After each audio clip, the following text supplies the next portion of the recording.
James जब अपनी teen age में था तो उस वक्त वो अपने स्कूल के होमवर्क और असाइनमेंट से काफी परेशान रहता था, क्योंकि जब वो स्कूल से घर आता तो उसको वो काम फौरन करना पड़ता था, जिससे उसका काफी सारा टाइम चला जाता था। अब एक दिन जब वो स्कूल से घर आ रहा था तो उसकी नजर कुछ कॉलेज के स्टूडेंट्स पर पड़ी जो उस वक्त काफी खुश लग रहे थे। उनको देखकर जेम्स के माइंड में ये आया, मुझे लगता है कॉलेज लाइफ स्कूल लाइफ से ज्यादा अच्छी है, तो इसका मतलब जब मैं कॉलेज जाऊंगा तो मुझे फिर इतना प्रेशर नहीं झेलना पड़ेगा जितना अब झेलना पड़ रहा है। इस तरह की बातें सोचकर वो बहुत खुश हो जाता है और इसी सोच में जैसे तैसे करके वो अपनी स्कूलिंग पूरी कर लेता है, जिसके बाद उसका एडमिशन कॉलेज में हो जाता है। एंड गैस व्हाट, कॉलेज में जाने के बाद उसको ये मालूम पड़ता है कि जिस तरह की कॉलेज लाइफ उसने इमेजिन की थी वो तो बिल्कुल गलत थी। इवन कॉलेज की पढ़ाई स्कूल की पढ़ाई से भी ज्यादा मुश्किल थी, क्योंकि यहाँ पर स्कूल के कंपैरिजन में उसको और ज्यादा प्रोजेक्ट्स और असाइनमेंट्स करने पड़ते थे। और सबसे बुरी बात तो ये थी कि असाइनमेंट्स बनाने में प्रोफेसर स्टूडेंट्स की कोई हेल्प नहीं करते थे। मतलब ओवरऑल उसने जो जो भी सोचा था यहाँ पर तो उसकी सोच से बिल्कुल अलग हो रहा था, जिस वजह से उसकी टेंशन और बढ़ जाती है। और इस टेंशन से होता ये है कि ग्रेजुएट होना तो दूर, वो फर्स्ट ईयर में आते ही फेल हो जाता है। अब आप थोड़ा माइंड लगाकर ये सोचिए कि जेम्स ने कहाँ पर गलती की थी। वो गलती ये थी, अगर जेम्स अपने माइंड में एक कॉलेज के बारे में गलत अजम्पशंस नहीं रखता और कॉलेज जाने से पहले किसी कॉलेज ग्रेजुएट से सजेशन लेता तो उसकी ये हालत बिल्कुल नहीं होती। जेम्स की ये स्टोरी मैंने आपको इसलिए बताई क्योंकि जिस तरह स्कूल से कॉलेज जाने पर चीजें चेंज हो जाती हैं, वैसे ही हमारी रियल लाइफ में भी 30 से 35 साल की एज में आकर कुछ ऐसे चेंजेस होने लगते हैं जिनसे हम अपनी टीन एज या यंग एज में बिल्कुल बेखबर रहते हैं। फिर उस एज में आ जाने के बाद हमको ये रियलाइज होता है कि हमारी लाइफ तो वैसे बिल्कुल नहीं चल रही जैसा हमने सोचा था। चाहे आप अपने 20s में हो या फिर 30s में, आपकी लाइफ में चेंजेस होते रहेंगे और इनको कोई नहीं रोक सकता। पर ये चेंजेस सबकी लाइफ में एक जैसे नहीं होते, क्योंकि जिस तरह हर किसी के लिए अपनी सक्सेस का रास्ता अलग होता है, ठीक वैसे ही उनकी लाइफ में चेंजेस भी अलग होते हैं। जब हम अपने 20s की एज में होते हैं तो उस एज में हमारे ऊपर कोई खास रिस्पॉन्सिबिलिटी नहीं होती, जिस वजह से ही हम बिना किसी टेंशन के जो हमारे मन में आता है हम वैसी लाइफ जीते हैं। पर गाइस 30 या 35 की एज आ जाने के बाद हमारे ऊपर रिस्पॉन्सिबिलिटीज बहुत बढ़ जाती हैं, और ऐसे टाइम में जब आपकी लाइफ में चेंजेस आने लगते हैं तो आप इन सब चीजों को फौरन हैंडल नहीं कर पाते, जो सबसे बड़ा रीजन बनता है 30 या 35 साल की एज में आकर फ्रस्ट्रेशन में आ जाने का, क्योंकि उस वक्त हमको ये समझ में भी नहीं आता कि इस सडन चेंज को एक्सेप्ट कैसे करना है। इसीलिए इस वीडियो में मैं आपको 6 ऐसी डिफिकल्ट चीजों के बारे में बताऊंगा जो 30 की एज में आ जाने के बाद मैक्सिमम लोगों को फेस करनी पड़ती हैं। और यही डिफिकल्ट चीजें तब और ज्यादा पेनफुल बन जाती हैं जब आप उस वक्त तक अपनी लाइफ में कुछ बड़ा नहीं कर पाते।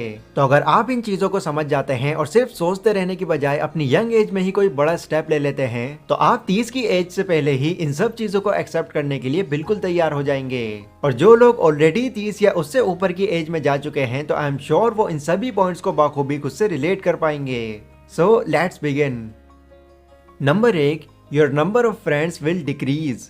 जब आप अपनी 20s में होते हैं तो आपके पास इतनी चॉइस और टाइम तो होता ही है कि आप ये चेक कर सकें कि आपके लिए कौन सी चीजें वर्क करती हैं और कौन सी चीजें नहीं। अपनी यंग एज में आप नए लोगों से मिलते हैं, हैंग आउट करते हैं और बहुत सारे दोस्त बनाते हैं, क्योंकि उस वक्त हमारे ऊपर कोई ऐसा प्रेशर ही नहीं होता जो हमारी जिम्मेदारियों को रिमाइंड करा सके।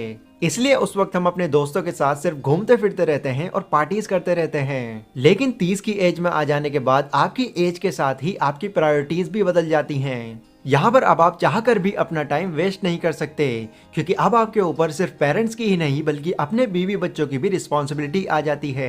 फिर जब आप खुद को बेटर वे में ट्रांसफॉर्म करने लगते हैं तो इस प्रोसेस में आपका माइंडसेट बिल्कुल चेंज हो जाता है। फिर आप ये दोस्तों के साथ हैंग आउट करना और पार्टी करने जैसी चीजों को ज्यादा तवज्जो नहीं देते, और आप अपने छोटों को भी अपना कीमती टाइम बर्बाद न करने की सलाह देना शुरू कर देते हैं, एंड उन चीजों को भी करने से मना कर देते हैं जो उनकी लाइफ में कोई वैल्यू ऐड नहीं करती। इस एज में सिर्फ और सिर्फ आपका पूरा फोकस आपके फ्यूचर को बेटर बनाने में लगा होता है, जिससे खुद के लिए ज्यादा टाइम न मिलने पर आपकी लाइफस्टाइल पहले के मुकाबले बोरिंग होने लगती है। Number 2, your decision making style will change.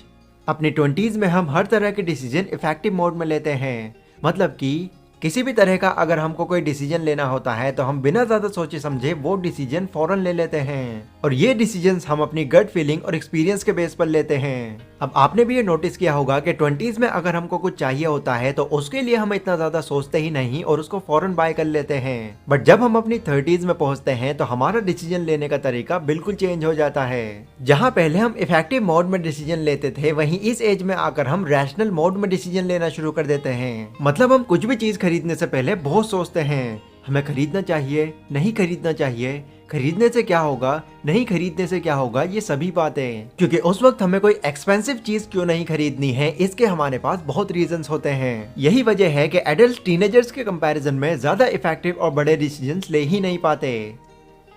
Number 3, you might experience a case of pre mid life crisis. Pre mid life crisis के ऊपर 2000 लोगों का एक साथ सर्वे किया गया, जिसमें लोगों से कई क्वेश्चंस पूछे गए और सबसे ज्यादा लोगों से ये क्वेश्चन पूछा गया कि वो किस एज में सबसे ज्यादा लोनली और डिप्रेस फील करते हैं। अब जिन जिन लोगों ने उस सर्वे में पार्टिसिपेट किया था, उनमें से 21% लोगों ने ये बताया कि 30 से 44 साल की एज के लोगों को दूसरे ग्रुप के मुकाबले ज्यादा अकेलापन फील होता है और वही लोग सबसे ज्यादा फ्रस्ट्रेटेड भी रहते हैं। इस सर्वे के रिजल्ट में ये चीज सामने आई कि उनकी बातों में वाकई सच्चाई थी, क्योंकि इस एज ग्रुप वाले लोगों में ही बैड रिलेशनशिप्स ज्यादा देखने को मिलती हैं। अब रिलेशनशिप से यहाँ पर मतलब गर्लफ्रेंड बॉयफ्रेंड या हस्बैंड वाइफ वाली रिलेशनशिप से नहीं, बल्कि आपके उस काम की रिलेशनशिप से है जिसमें आप अपने आप को फंसा हुआ मानते हो। क्योंकि जब आप किसी जॉब या फिर ऐसे काम में फंस जाते हो जो आपको पसंद नहीं आता, पर फिर भी वो आपको पैसों के लिए करना पड़ता है, तो तब आपका माइंड ये चीज आपको बार बार याद दिलाता है, तुमने अपनी किस्मत बर्बाद कर ली जबकि तुम और बेहतर कर सकते थे। और इसी रीजन की वजह से इस एज ग्रुप के ज्यादातर लोग अनसेटिस्फाइड रहते हैं। Number 4, you force to learn to live in the present moment. अगर मैं आपसे ये पूछूं कि अभी अगर आप अपनी 20s में हैं, तो इस एज में क्या आप हमेशा अपने प्रेजेंट मोमेंट में रहते हैं, मतलब आपको अपने फ्यूचर या पास्ट का कोई ख्याल नहीं आता?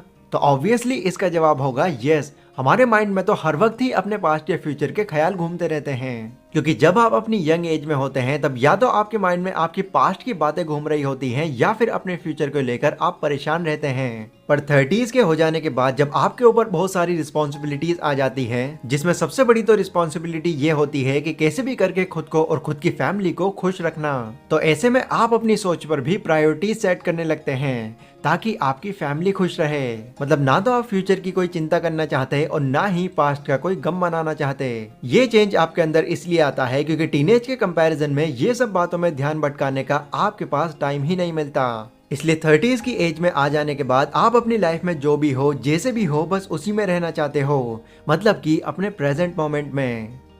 Number 5, start seeing changes in your body.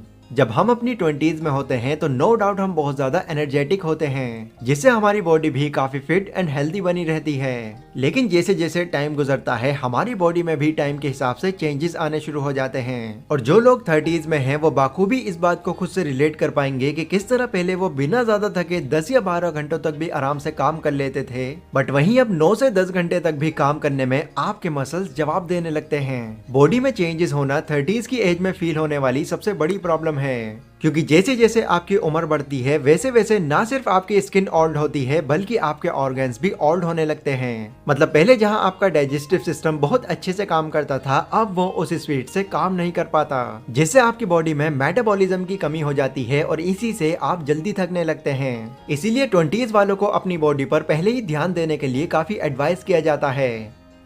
Number 6, you will realise investing is more important than saving.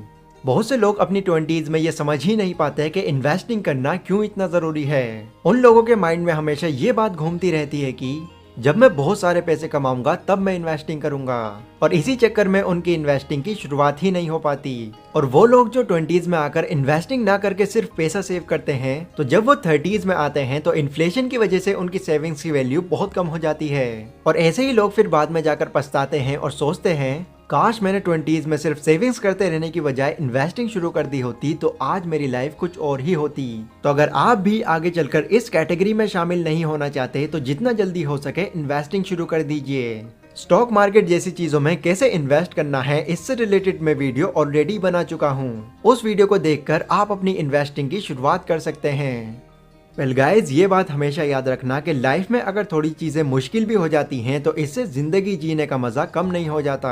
हाँ, ये चीजें डिफिकल्ट तो हैं, बट पहले ही इन सब चीजों की तैयारी करके और एक अच्छी लाइफ को बिल्ड करके आप इन फ्यूचर इन प्रॉब्लम्स को भी आसान बना सकते हैं। अगर ये वीडियो आपको थोड़ी भी इन्फॉर्मेटिव लगी हो तो इसको लाइक और शेयर जरूर करें, और इसी के साथ कमेंट सेक्शन में आप लोग मुझे बता सकते हैं कि नेक्स्ट वीडियो आप कौन से टॉपिक पर चाहते हैं। पर अभी के लिए बस इतना ही। Stay safe, stay healthy, take care.